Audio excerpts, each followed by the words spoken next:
This is ULEFONE Armor 17 Pro, and today I would like to demonstrate that you can download and install the Opera browser on it.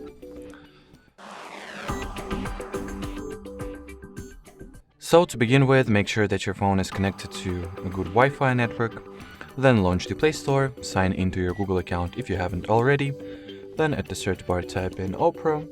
Once the needed app is found, you can either tap the install button directly from the search, or open the app page and we'll start the installation from here.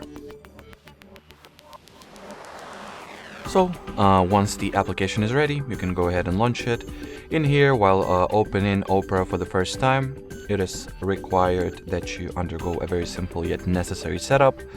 So tap at the continue button over here, then choose whether you are interested in setting up Opera as your default browser app right off the bat, or you can skip this step.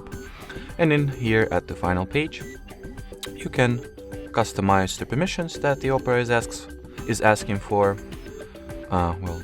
Grant or restrict some of them if you are concerned about your privacy, or you can just allow everything that it needs and start within the browser already. So that will be it for today. Thanks for watching and bye bye.